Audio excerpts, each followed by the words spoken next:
En inglés, pero primero agradezco mucho la invitación otra vez en este país, me gusta mucho. Y después, el secreto de mi nombre en finlandés, Varis, en castellano es Cornejo.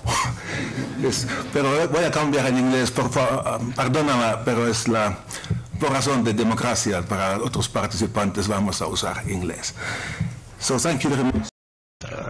I will give my presentation in English. I have prepared slides that I'm not using.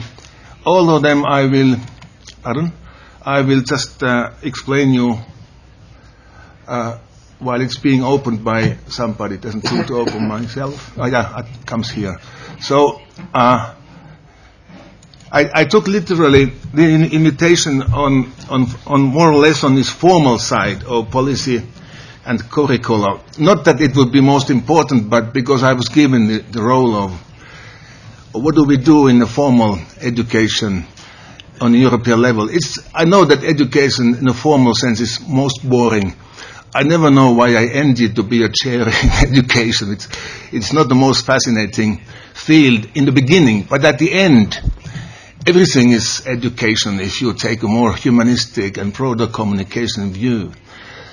I want to reflect yesterday, Marco Riccieri said very well that media education should, in one word, is in public service. So this is a good definition. We are dealing with public service activities. The study that Jose Manuel Perez Tornero and myself included were involved some 2 years ago gives a good approach to what media education is. You remember the 3 pillars: active citizenship, critical thinking, and media education. 10 years, when European Commission started this field activities, I was invited to speak there. We already then discussed, at least I raised these issues, that when we speak about media education, we do not who is a legitimate source to evaluate, and when can we see that somebody is competent or somebody is literate, media literate, and what should we evaluate? Is it knowledge, is it skill, is it behavior or values or what? So these issues have been known for decades. And the study that we just finished, again, I'm not talking about it, but I just refer to Paulo Celot and Jose Manuel, and I was involved in this study, gives a good answer, will be published by the European Commission. But I go back 10 years. I was invited by Maruja Gutierrez Diaz.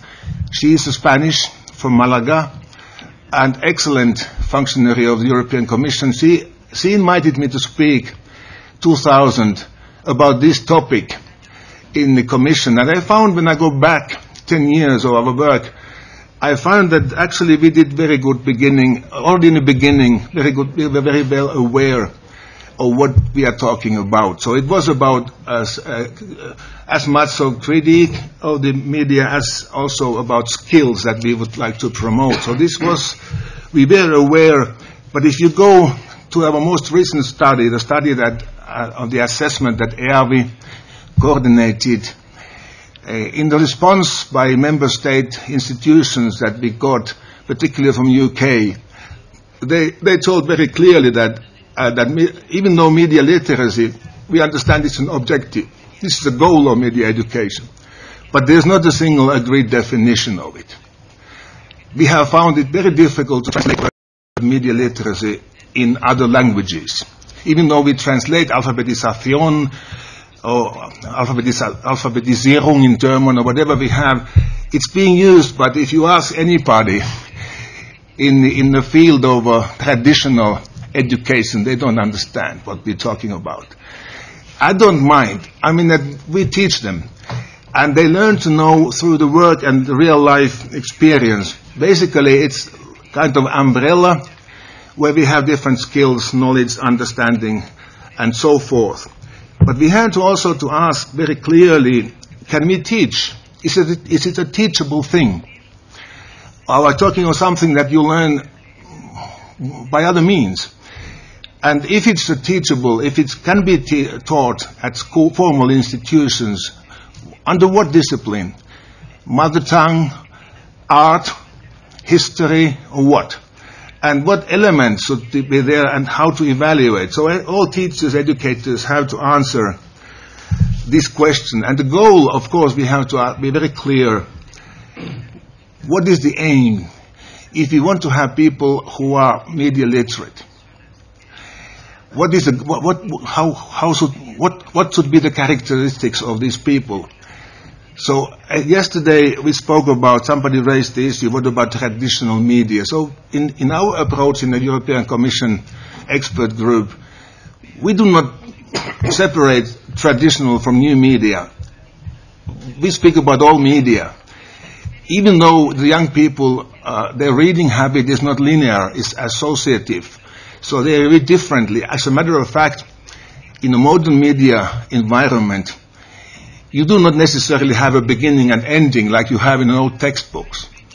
You can even start from the end and go backwards and still have a meaningful presentation. So thinking procedure is changing. But this is not new.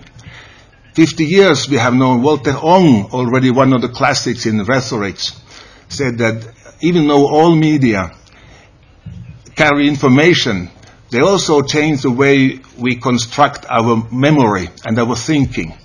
So it matters what media you are using, for what purpose. And this we are not very clear whether it should be a computer type of screen or should be a linear type of traditional media and for what purpose. So we are studying on these things. But anyway, it is a goal accepted, and the question is has been very much what about schools, children under 12, and then what about other age levels? My role nowadays is very much on the working life of people for vocational education, professional education. What do we need to be able to be employed in a modern knowledge society? The applications for teaching are also very radical. We have to change very much the way approaching teaching. It is no more hierarchical in classroom as it used to be. So the teacher learn from learners. We are all learners. It's learner-centered approach. It's very different in thinking, in teacher education, equally applicable to university level. Even you are a chair, you are also authority, but you still are a learner with your students. And there are different new ways of learning using media environment. This is a paradigmatic change still taking place.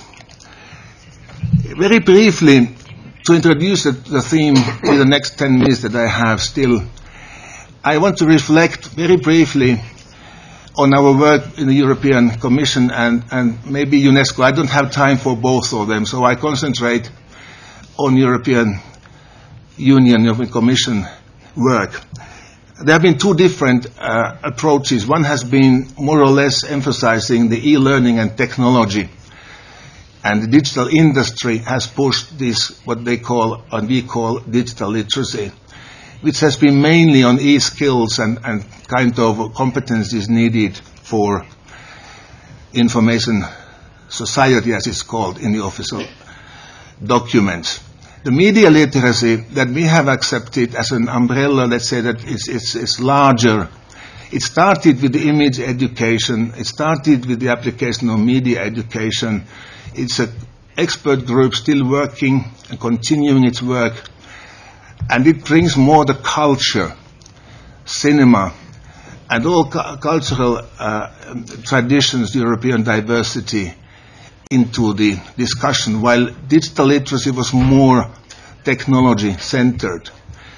The problem is that when we work with the European Union or Commission, they have a set of goals that are given to us, like the more competitive knowledge economy and more inclusive knowledge society. These are given goals that we should be supporting, of creating means of how do we create a competitive knowledge economy.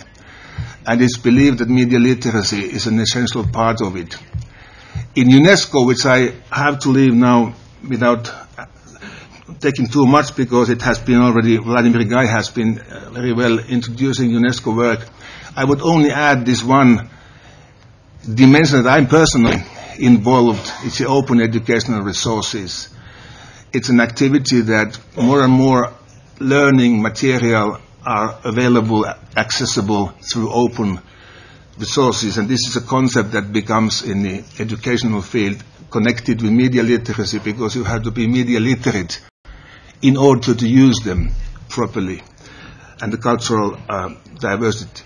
I don't take the Alliance of Civilization either, which is United Nations initiative in this field, combining UNESCO and media literacy activities. I show very briefly what we do, or what we have been doing in Finland on the highest level. So we try to, and by this I mean that our collective thinking is that we try to see this media literacy and the cultural civilizational demand under global education. So we are looking for a citizenship that is beyond the national frames, which would include the cultural dialogue, civilizational dialogue. And as a concept, we have developed certain characteristics which, for example, emphasize the ethic of a world citizen, which would include fairness and respect of human rights and so forth. But also the media, if you look at the bottom, if you look at the second part of it, growth into a critical and media critical citizen with the knowledge and skills to successfully act as a member of one's own community and the globalizing world. So this is not my personal statement. This is a government document which we have been able to institutionalize successfully in our educational system. In the European context, very briefly, digital competence is one of the key competencies listed by the European goals. And I think this gives a good base, even though it says here digital competence. We could say use media competence, but again, how do you translate these words into other languages? So let's not be dogmatically looking at this or that word. Let's look at the contents. If it is the critical use of media for work, leisure and communication, it's acceptable whatever language we are thinking in. And I've listed here, I'm not going to read them, I'm listed where do we and why do we need them. And let me briefly summarize, because our time is short, in the sense that I have listed a long list of activities. Why do we end at where we are? Yesterday, Marco Riqueri spoke about the knowledge society. But I'm saying that even if you are in industry, in technology, because I'm working much with the technology, one of the big telecommunication companies, which you know without me mentioning the name, when it comes from Finland, but it is very much supporting research in this field, but they are also interested in culture. Now everybody realizes on the top level that in knowledge society, if you want to have innovations, you must go to art and culture. So mere engineering is no more enough for the top level research and development. And we are here, how do we build this trust and confidence with working with others on European level, on a global level? This is the main function, main task for us to work, creating trust and confidence with a new technological world. So these are summaries of our work. I'm not reading them. I'm just showing you we have done this kind of recommendations, and there's a ministerial work on the level of European ministers in Vienna. And again, from my country and our own work where I'm involved, just to conclude in 2 more slides, this is the work we see media literacy in a Finnish context. A small country with this particular language and particular achievements in education anyway. That we start with motivation and we go upstairs. We are not ready with these ladders or but we think this way, that we aim at this ethical and value level. Somehow we want to develop this level. How to do it is a matter of hard work. And what we concluded in European level was that this is what media literacy is about. It is critical, it is creative, and it's also something to do with culture. And this is, yesterday, already Jose Manuel had this presentations by American Henry Jenkins in the MacArthur Foundation. I just go quickly through that. They have identified where the problems in global level are. And this is my very last slide. I think this way, and I'm very strong on this. I have been working in many fields of science and art, not being an artist, not being a scientist, but I'm a communicator and I'm an educator anyway.